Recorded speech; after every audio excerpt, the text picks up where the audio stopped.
The Brewhouse was created to capture and share with you the long history of the Genesee Brewery, but the brewery itself isn't half as interesting as the beer and the people who make it. Visit GeneseeBrewhouse.com.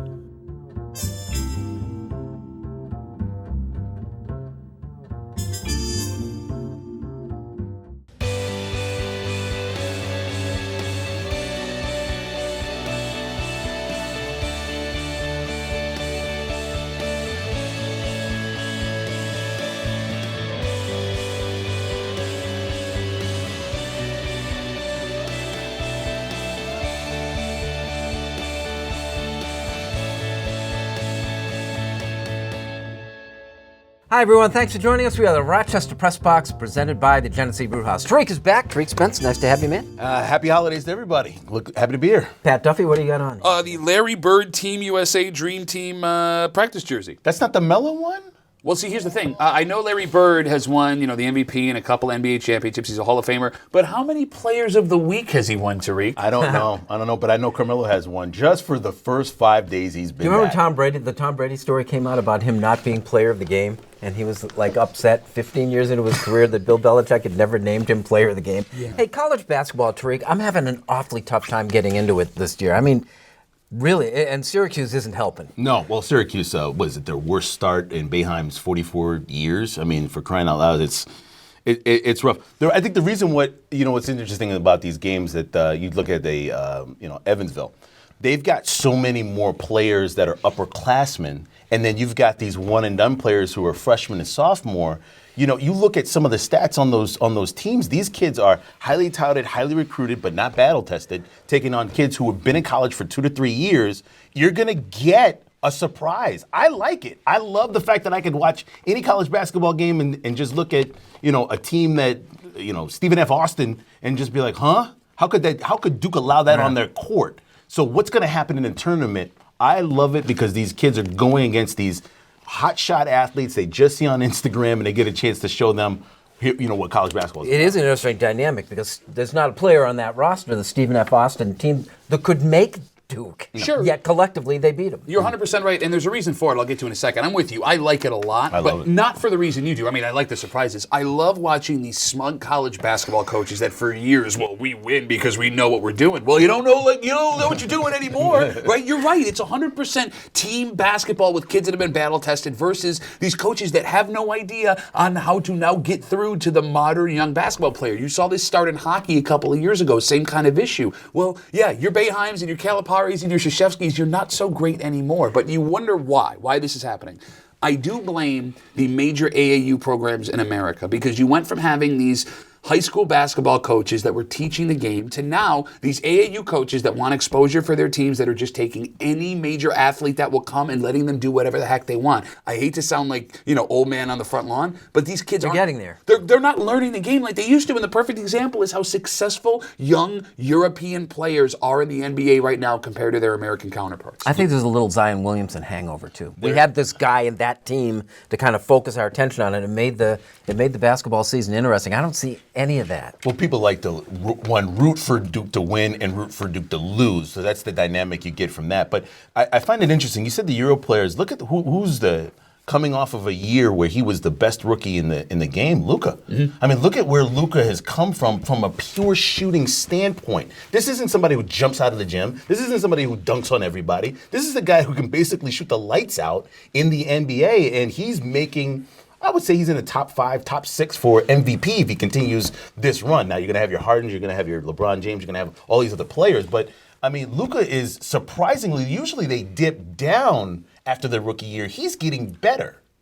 Is Syracuse done as a relevant program? I think they were done as a relevant program when they let Hopkins go to Washington. I think that it would have been a hard decision to make, but you're seeing, based on the recruits that left and the performance that Boeheim has him as a coach, that they made the wrong decision. Hopkins got 2 of the top 10 recruits, including our guy Isaiah Stewart, who, we can adopt them. They're like 6-1, I think, at this point.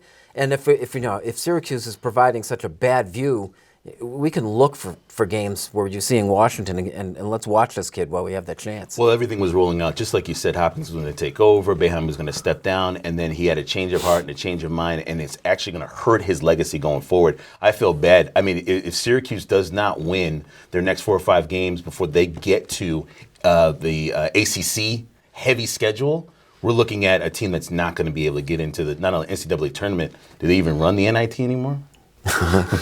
Well, yeah, because Cuse has been in it with Boeheim the last couple of years. We have the Rochester Press Box presented by the Genesee Brew House, and we're talking that Buffalo Bills football team next.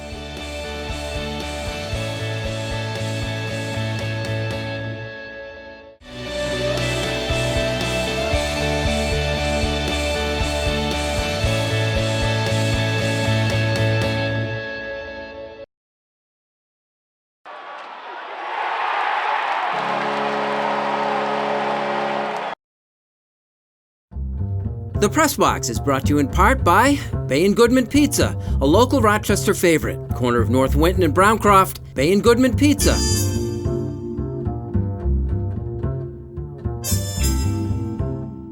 Thanks for joining us. Welcome back. This is the Rochester Press Box presented by the Genesee Brew House.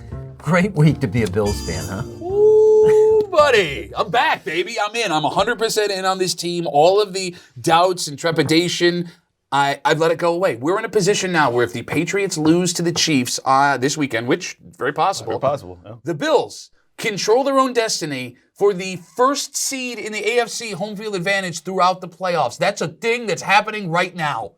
Come on, Bill. Think of that. I'm so proud of you. I mean, not only could it lead to, firing a coach in Dallas, but it could also lead to a possible playoff team, which I told you guys would be a playoff team. The problem here is you're taking on the best team in the NFL, the Baltimore Ravens. Lamar Jackson, MVP candidate. Team is very good, 10-2. So as great as Thanksgiving was, you have reality hitting you in the face on Sunday with the Steelers and Patriots and the Jets looking for revenge at the end. You said Steelers like they were a team that's to be reckoned with. The Steelers. I'm not worried about the Steelers. The quarterbackless. Okay. Exactly. Like they're on their fourth string quarterback right now. And winning. Okay. The quarterback's nickname is Duck.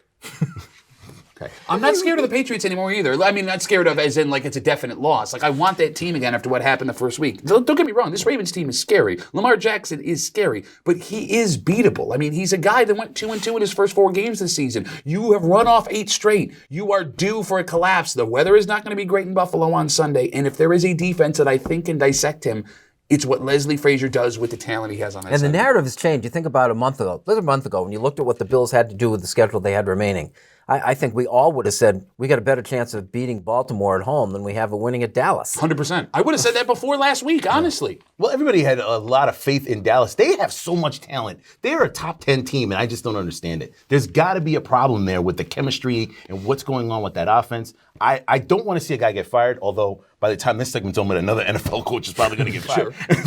But I mean, I don't know what to say about Jason Garrett. Jason Garrett has had the opportunities and the talent. They've got to be probably, top 5, 10 talented teams in the NFL? They shouldn't be losing this game. They shouldn't have lost on Thursday. Yeah, but he's a guy who's scared on both ends. He's intimidated by his own players, who he kind of lets do what they want out there on the field, right? You get the impression that Dak is out there just doing his thing, right? Like, without Dak Prescott, that team is a complete disaster. Can we all agree on that? Yeah. And then he's afraid of the owner. So, like, he has no leg to stand on either side. He's literally floating in the middle of an ocean with 2 islands. Yeah, the Baltimore game. Josh Allen, poor man's Lamar Jackson. Whoa. But who else plays a game similar in style to Jackson that's closer than what Allen does? Well, it's like we talked about a couple of weeks ago. There is nobody like Lamar Jackson before. You can make the Vic comparison, but I think that's even a poor man's comparison at this point because Lamar Jackson's a legitimate quarterback and more athletic than Michael Vick. I think that Jackson and Allen are 2 very different quarterbacks where Jackson is not a run-first quarterback, but you feel comfortable when he takes off. Whereas when Allen takes off, it's fun and I enjoy it, but I don't think he's going to gain 15 doing it yards. Smarter, though. Boy, Jackson is taking hits and he's inviting it. That's going to get him into trouble. Allen has at least learned to attempt to avoid him. And one of the things Jackson's got to get to is get to the playoffs and win. That's the tough part about all of this. That last year he's got that stigma of wasn't prepared for that playoff game. So this year is a little bit more than just finishing the season well. Allen did but something. It's all good, too, because of where he was drafted. His all upside. If he was drafted number 1 and everyone would say, oh, you got to prove it, where he was picked and how Baltimore selected him, he gets a pass. Well, no. Once you get put into that MVP run, you don't. You've got to really show MVP status. But the one thing I think was great about Allen, that play where he fumbled, got the ball back, he didn't run away. A lot of quarterbacks would have just said, I'm not going in that pile to get the ball. Yeah, he went and got the ball the first down. So that just shows you, he brings that intensity. Yes, you do have a chance on Sunday. Okay, that intensity's good until it gets you hurt. That's the only thing that scares me about Josh Allen. Like, when I see Lamar Jackson take off with the ball, I feel like he's shifty enough to not take a major hit. You're right, he takes it, but I haven't seen him take a real shot. Whereas Josh Allen is brave enough, stupid enough to put his head down, put his shoulder down, and try and take a linebacker on, which I do not like. But your Bills defense is one of the tops in the league, so Jackson is going to get hard a lot. And you don't think Oliver and White and all these other guys can't wait to take a shot at him? 5.5 is the line. Ravens are favored, and you think the Bills are going to win this game? I think the Bills win it outright. I think it's not who you are. It's not who you are all season. It's who you are at the time you play who. The Bills are on a heater right now, and the best part about it is the offense and defense are matching game plans to who they're playing. Every game for the Bills is happening within a bubble, and it's because of that I have the faith that Brian Daboll and Leslie Frazier on both sides of the ball will be able to tailor a game plan to not take Jackson out of the game, but to neutralize him enough to win by 3 to 5 points. And Tariq? Got to be a low-scoring game. It's got to be 13-10. Bills have a chance. I don't think it's going to happen. I think the Ravens are going to win 21-10. This is the Rochester Press Box, presented by the Genesee Brewhouse. Like it or not, is next.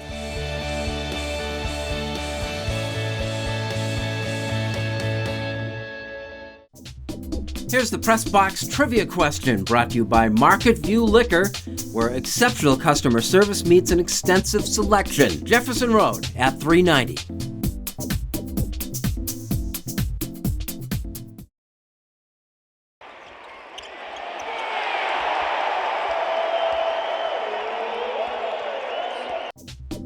Here's the Press Box trivia answer, brought to you by Market View Liquor, where exceptional customer service meets an extensive selection. Jefferson Road at 390.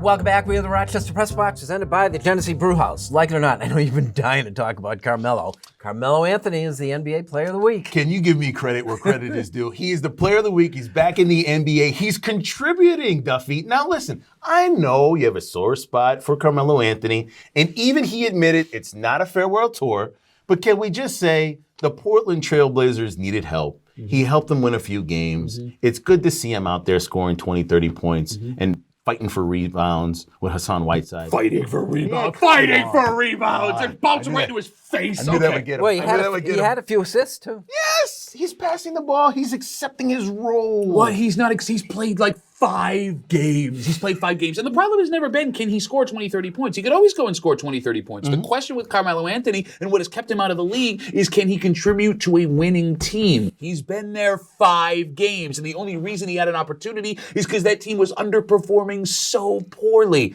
Talk to me in 2 months. Do we care about this guy this much just because he went to Syracuse? Like, I know he When was does. the last time that I got you two guys together? It was like Carmelo. I'm a Knicks fan. It didn't end well for the Knicks, and it still isn't going well for the Knicks. No. But I know he gave everything he could to the Knicks during an organization where they had one season where they had a good. Sorry. Yeah, this is true.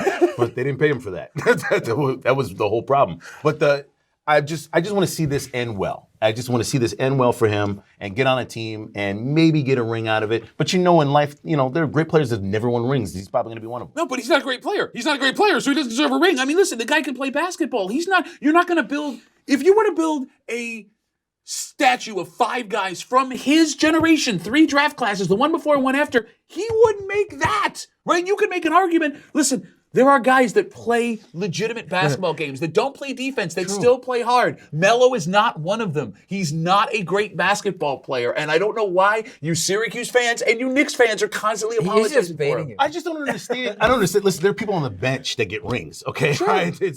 He's a good basketball player. Can you give him a good basketball player? Sure, he's a good basketball player. Anybody that makes the league is a good basketball player. He's no Brian Scalabrine. He's got a ring, that's for sure. Hey, like it or not, I got human the victory cigar. Redskins, the Dolphins, the Bengals, all winning on the same day. That was insane. But again, it goes back to what we were talking about a second ago. Every NFL football game happens in a bubble. Like, let's be real. This show, when it comes to football analysis, shouldn't even exist because none of it matters, because any given Sunday, anything can happen. I do enjoy the fact that the Dolphins have been losing on purpose The Bengals were losing on purpose, yet Jets head coach Adam Gase managed to give them the first win of the season both times. The only NFL coach in history to lose to two teams that were 0-7 or worse. I've never seen so many coaches who I thought were going to get fired about 5 games in actually reverse their course. Gase was one of them. I thought he was going to be gone. Now it's Shermer on the other end for the Giants. So it's a very weird situation. Florio was the same thing in Miami. I thought these guys were all going to get gone, and the next thing you know, they turn it around. So it just proves your point. NFL, anything can change. Yeah, and I always point to the fact, too, that we took these wins for granted, that the Bills, they beat these teams, that those teams are capable and that those wins aren't bad wins. There are no bad wins. Look at that Dolphins-Eagles game. Not a single person on this planet thought that Philadelphia had any chance of going into Miami and losing it the way that they did. I mean, it proves to you, every NFL team has professional football players on it that want to win games. We are the Rochester Press Box, presented by the Genesee Brewhouse and Unfinished Business. It is next.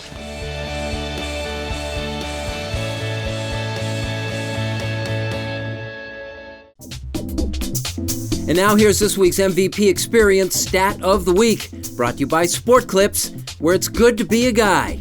No appointment ever needed.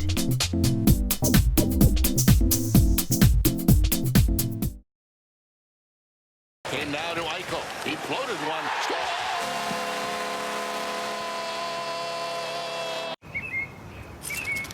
I know you're not supposed to look straight at it, but... Man, it looks delicious. Get ready for a whole new way to start the day. Introducing the great-tasting, plant-based Beyond Sausage Sandwich. Only at Dunkin'. Hello, welcome back. Thanks for joining us. This is the Rochester Press Box, presented by the Genesee Brewhouse, Unfinished Business, brought to you by Dunkin'. America runs on Dunkin'. Pat. I had an interesting perspective on sports. On Thanksgiving, I was in Orlando with my family. We were on a little vacation, and I was watching the Bills game in the hotel lobby of the place I was staying at. The place I was staying at was hosting a convention full of this Brazilian business, like hundreds of Brazilian people. So I'm in the bar, and I'm the only American guy, and I got accidentally drunk at the beginning of the Bills-Cowboys game. And as things started going really well, you know how I get, I got really excited. And I'm screaming, and I'm jumping up and down, and I'm having a blast, and I'm all sunburned because you know how pale I am, and I'm sweating, and I have all of these high-end Brazilian people staring at me, borderline afraid of me, because they have no idea what's going on. They don't understand American football. I'm not even sure if half of them who were very high-end knew what the heck was on television. So the game finished up. And as it did, a soccer game showed up on the screen down the way. And all of a sudden, like 15 Brazilian me's came down and they started drinking and they started having fun. And I had absolutely no idea what was going on. But because I felt so uncomfortable with everyone staring at me, I don't know anything about soccer. I couldn't tell you the rules. I've never watched a full soccer match in my life. I decided to jump in. And at that point, it occurred to me, if there is one thing that brings us all together, it's sports. Because I didn't understand what was going on that screen. And nobody understood what was going on my screen. But I understood the passion they had for that team they were watching. I also understood that alcohol made it better. That's a whole other thing. The point I'm trying to make is, if there is one thing in the times that we have right now that are tearing us all apart that can do this, it's sport. And it doesn't even have to be the same one. None of people are going to be candidates for Coach of the Year. The one I would throw in right now, and if you want to get rid of him, Pittsburgh, the New York Giants will take him right now. I don't even own any part of the team, and we'll take Mike Tomlin as our head coach. The things that he's had to deal with the last 3 years with Ryan Shazier's injury on defense, pretty huge. Also, Antonio Brown, remember him? Yeah, the last time he was playing football for a full season or even half a season was in Pittsburgh and performing well at that level as well. All the different things that he had to deal with a quarterback going down, Ben Roethlisberger, at the beginning of the season. What is he on? Quarterback number 3, 4, or 5? Mason Rudolph incident, now Duck Hodges. I don't know how this team is 7-5 with a chance to actually make the playoffs, but it has to do with Mike Tomlin. Mike Tomlin is an underrated coach. He gets a lot of flack for not beating the New England Patriots, but who does beat the New England Patriots? So I have to give him credit where credit is due. I don't want to hear one Pittsburgh Steeler fan complain about their head coach, because I think we're going to be on our 4th with Tomlin there. I want to pile on to what Pat was saying about the Buffalo Bills game over Thanksgiving. That sure was nice. It provided an extra happy Thanksgiving for the people in Western New York, another reason to be happy about, and the fact that they had 10 days to enjoy it. That's really neat. Wear Bills gear anywhere around town, and you were inviting a conversation with a stranger, a happy conversation. I was at the bookstore, and a guy named Lamar comes up to me, and he wants to know, how does Pat Duffy think the game's going to go this week? Doesn't want my opinion, he wants to know Pat Duffy. And anyway, we wind up with an hour-long conversation that goes all the way between comparing Josh Allen to Lamar Jackson, all the way to the historically imbalanced racial makeup of the Boston Celtics. And this comes at a good time. We can stop listening for a while to the parade of Republicans in Congress attempting to sell their souls to the president. And this could last. The Ravens are beatable. Got it from the guy. But at the very least, we'd be thankful that the Buffalo Bills over Thanksgiving made it an extra special holiday to the people in our little corner of the world. Unfinished Business is brought to you by Dunkin'. America runs on Dunkin'. Tariq, thanks for coming. Thank you, and that was a great Thanksgiving. We were eating dinner as that whooping was going on against Dallas. As a Giants fan, I love to see them go down. Awesome. Yeah, God, and I love being out of town when the Bills play, though. Yeah, it was a play. The coolest part was, too, walking around Orlando and all of the Bills gear. You go, Bills, go, Bills. We're high-fiving each other. It was great. Thank you for joining us. We'll see you next week for the Rochester Press Box.